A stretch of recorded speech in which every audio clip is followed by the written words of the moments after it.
I will be explaining what async programming is in the next few slides, but the short description is that usually in your program, operations happen sequentially.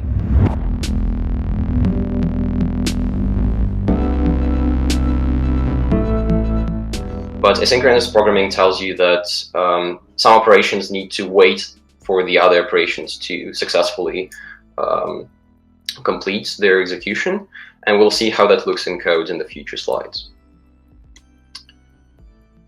So yeah, there is two main ways of implementing asynchronous operations in JavaScript, and I want to briefly mention what those are so nobody is confused and why we are using one over the other.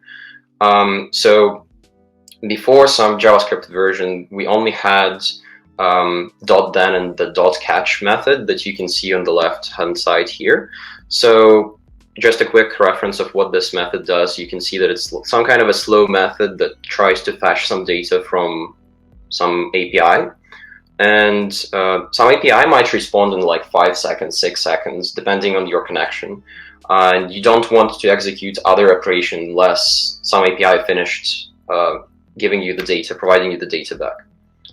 So this .then call means that we will wait until getData executes, and then whichever result we get, we will do something with it. So there can be any code going into this callback function. In case there are any errors while fetching the result, we will be catching them in the .catch call and handling any errors that might appear.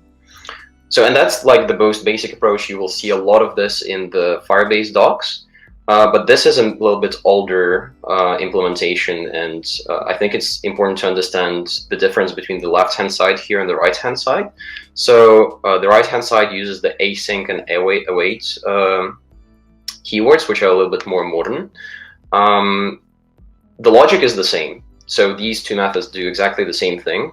Some API will still try to fetch the data, and this line right here will wait until getData executes and get the result from this. So nothing below this line, nothing below this line will execute before getData finishes. And once again, we can wrap this in a try-catch block in case any errors appear, and we can do some error handling in here.